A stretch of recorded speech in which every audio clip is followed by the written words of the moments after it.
श्री गणेशाय नमः। नमः पूर्वेभ्यः पूर्वजेभ्यः ऋषिभ्यश्च समस्त ज्योतिष और धर्म प्रेमी सज्जनों का मैं अपने YouTube channel doctor Ramesh Joshi में हार्दिक अभिनंदन और स्वागत करता हूं। सज्जनों, आज मैं आपके सम्मुख प्रकाश डालने जा रहा हूं कुमाऊं की विशिष्ट श्राद्ध परंपरा भाग 3। 2 भागों में मैंने कुमाऊं की विशिष्ट श्राद्ध परंपरा के बारे में आप लोगों को बताया। आज मैं तीसरे भाग में कुछ बहुत ही महत्वपूर्ण बिंदुओं पर प्रकाश डालने वाला हूं। यहाँ जब कुमाऊं के लोग, मैंने आपको पहले बताया कि श्राद्ध पर इनकी विशेष रूप से श्रद्धा है। यहाँ श्राद्ध पक्ष प्रारंभ होते ही समस्त लोग जो हैं वे समस्त तामसी आहार भोजन जो है उसका परित्याग कर देते हैं। जैसे मांस, लहसुन, प्याज, बैगन, मसूर, चिचिंडा आदि जो अभक्ष्य पदार्थ हैं उनका बिल्कुल त्याग कर देते हैं पूर्णतः, और पूर्णतः सात्विक आहार करते हैं। और यहाँ के लोग, कुर्मांचल के लोग श्राद्धों में प्रतिदिन गोग्रास अवश्य करते हैं प्रातःकाल। और जिस दिन इनके पितरों का श्राद्ध होता है उससे पहले दिन श्राद्धकर्ता जो है यहाँ सौर कर्म करा लेते हैं। अधिकांश लोग तो मुंडन कराते हैं, तो मुंडन नहीं भी कराते हैं तो सौर कर्म जरूर करा लेते हैं पहले दिन शुद्धि के लिए। ये शुद्धि के लिए कराते हैं। और श्राद्ध के पहले दिन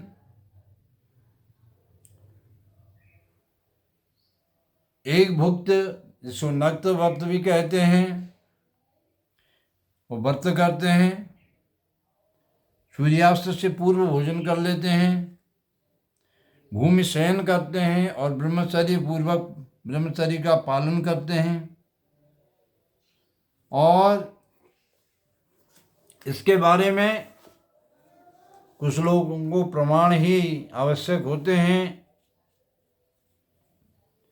इसके बारे में मेरे पास एक बहुत ही कुर्मांचल की बहुत ही प्राचीन बहुत जीर्ण अवस्था में ये पुस्तक है। ये पुस्तक प्राप्त हुई है।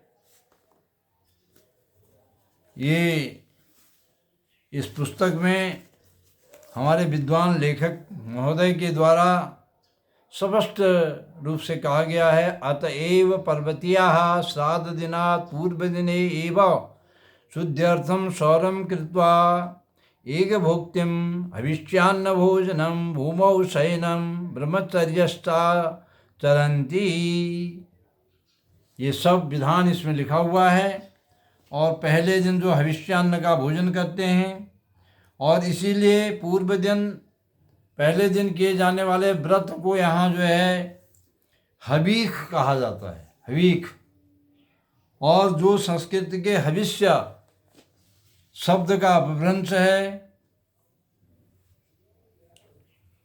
और यहाँ जो है श्राद्ध के पहले दिन जो किया जाने वाला व्रत है उसे जो श्राद्ध करता है और जो उनकी पत्नी है दोनों करते हैं।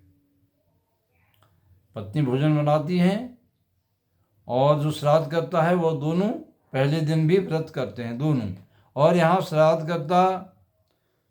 करते समय बिना सिले हुए वस्त्र धोती पहन करके श्राद्ध करते हैं। और ये मैंने एक सामान्य, ये बहुत विस्तार इसका है, ये सामान्य बातें मैंने आपको बताई। और ये अब श्राद्ध विषय में बहुत सारे प्रश्न हमारे पाठकों के, श्रोताओं के, हमारे श्री तारा प्रसाद दिव्य पंचांग, जो हमारा श्री तारा प्रसाद दिव्य पंचांग है, श्री तारा प्रसाद दिव्य पंचांग, ये आने वाले वर्ष की मास्टर कॉपी में आपको दिखा रहा हूँ। पंचांग बहुत शीघ्र ही आपके पास पहुँचने वाला है। ये तारा प्रसाद दिव्य पंचांग के जो पाठक हैं उनके कुछ प्रश्न हैं, वो उत्तर भी मैं देना चाहता हूँ। ये हमारे यहाँ के जो पाठक हैं उनकी श्राद्ध के विषय में जो श्रद्धा है, श्रद्धा होने से ही किसी विषय की जिज्ञासा होती है।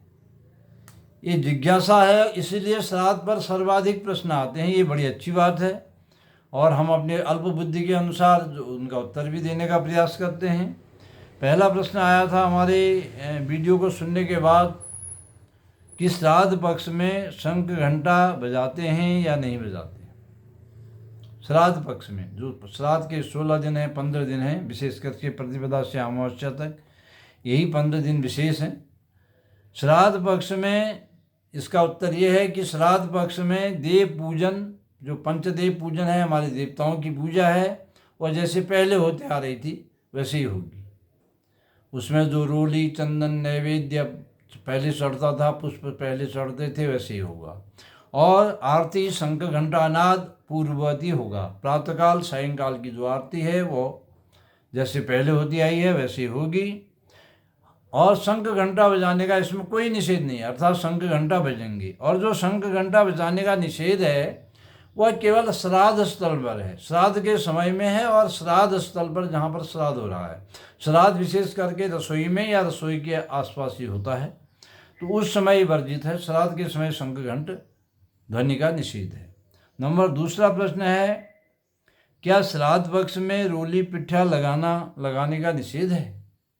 उत्तर, श्राद्ध पक्ष में जो देवता हैं हमारे, उनको रोली पिट्ठा आदि लगाने का कोई निषेध नहीं है, वह पूर्ववत ही लगाए जाएंगे। केवल जो श्राद्ध करता और तर्पण करता है, यदि वह रोली न लगाए तो ठीक है, और परंतु अन्य के लिए जो श्राद्ध करता नहीं है, अन्य हैं, बच्चे हैं, बड़े हैं, जो भी हैं, जो श्राद्ध करता नहीं है, उनके लिए रोली का तिलक लगाने का कोई निषेध नहीं है। नंबर 3 जो प्रश्न है वह श्राद्ध पक्ष में पूर्णमासी, गणेश चतुर्थी, एकादशी आदि के व्रत करने चाहिए या नहीं करने चाहिए। हमारे यहाँ इसके विषय में बहुत भ्रम की स्थिति है।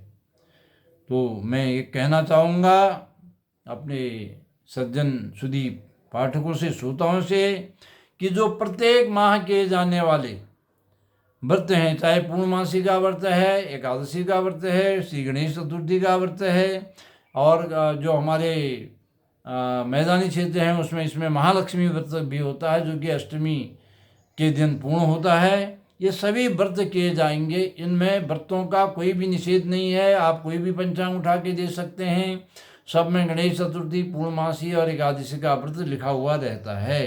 अर्थात ये व्रत न करने वाली परंपरा जो है ये शास्त्रोचित नहीं है, व्रत अवश्य किए जाएंगे। नंबर 4, हाँ, जैसे इसमें मैं ये बताना भूल गया, जैसे एकादशी का व्रत है, उस दिन भोजन करने का निषेध है, तो जो लोग एकादशी का सदैव व्रत किया करते हैं वो पाक वैसे ही बनेगा जैसे बनता है आम श्राद्ध में, लेकिन जो है जो श्राद्ध करता है वह अगर व्रतधारी है तो भोजन नहीं करेगा, बल्कि जो भोजन है उसको थोड़ा थोड़ा परोस करके उसको सूंघ लेगा और उस भोजन को बाद में गाय को खिला देगा। इससे उसका भोजन न करने का और भोजन करने का दोनों का जो है परिहार हो जाएगा। नंबर 4 चौथा प्रश्न है, पिता के जीवित रहते माता के नवमी श्राद्ध करेंगे या नहीं करेंगे, इसमें पिंडों का क्या विधान है? और माता के, इसका उत्तर है कि पिता के जीवित रहते माता के नवमी श्राद्ध में माता का नवमी श्राद्ध अवश्य करेंगे, और इसमें शास्त्र का नियम भी है। और यदि मातामह जीवित हों तो 3 ही पिंड बनेंगे, त्रिदैवत्य होगा। और पिता के जीवित रहते नवमी के श्राद्ध में 6 पिंड बनेंगे, मातामह के भी। लेकिन कुछ विद्वानों का इसमें ये भी विवेचन है कि केवल जो त्रिदैवत्य होगा 3 ही पिंड बनेंगे, 6 भी नहीं बनेंगे, ऐसा कुछ लोगों का मत है। लेकिन मेरे विचार से इसमें पिता जीवित हैं तो मातामह के भी 3 पिंड बनने चाहिए, 3 माता पितामही प्रपितामही के बनने चाहिए। इस प्रकार 6 पिंड बनेंगे। और नंबर 5 इसमें एक प्रश्न आया था कि आभ्युदय नांदी श्राद्ध में माता के जीवित रहते कितने आसन होंगे और आमान्य के कितने भाग होंगे? उत्तर, इसका उत्तर सुनिए, माता या पिता किसी एक के जीवित रहते जो है नांदी मुख श्राद्ध में, आविधिक श्राद्ध में 3 आसन होंगे और अमान्य जो चावल हैं उनके भी 3 ही भाग होंगे, ये ध्यान रखें। छठा प्रश्न है, अगर कोई किसी कारणवश नवमी का श्राद्ध नहीं कर सकता तो वह श्राद्ध कब करेगा? इसका उत्तर है कि अन्नष्टका नवदैवत्य जो नवमी पार्वण श्राद्ध है उसको अगर किसी भी प्रकार का कोई विघ्न आ जाता है, नहीं कर पाता है, तो पौष माह की, माघ मास की और फाल्गुन मास की ये नवमी तिथियां जो हैं ये भी अन्नष्टका कहलाती हैं। अथवा आप जो है अपराह्न व्यापिनी पौष मास की नवमी तिथि में नवदैवत्य विधान से, नवदैवत्य पार्वण विधान से नवमी माता के नवमी का श्राद्ध करें। ये शास्त्रीय विधि मैंने आपको बताई। और प्रश्न संख्या हमारा 7 जो है उसमें है कि अष्टमी और नवमी के श्राद्ध का महत्व क्या है और कौन कर सकता है? उत्तर है अष्टका व अन्नष्टका का बहुत भारी महत्व शास्त्रों में भी है और हमारे कुमाऊं में तो इसका विशेष प्रचलन है। अन्य क्षेत्रों में इसका कितना प्रचलन है मेरे को ज़्यादा जानकारी भी नहीं है, पर मैं जहाँ तक अपने आसपास के क्षेत्र में देखता हूँ, उत्तराखंड के आसपास के क्षेत्र में, तो कभी लोग अन्नष्टका और अष्टका और अन्नष्टका करते हैं। ये अष्टमी और नवमी का श्राद्ध वो लोग कर सकते हैं जिनके माता पिता दोनों दिवंगत हो गए हैं और वे इन श्राद्धों को अवश्य कर सकते हैं, इसका बड़ा महत्व है। और प्रश्न संख्या 8 है, पत्नी गर्भवती है और श्राद्ध कर सकता हूँ या नहीं कर सकता हूँ? हाँ, उत्तर है श्राद्ध अवश्य कर सकते हैं, लेकिन पाक जो है, भोजन जो है स्वयं बनाएं, या माता आदि कोई अन्य बनाने वाली हों तो वो बनाएंगी व्रत लेकर के।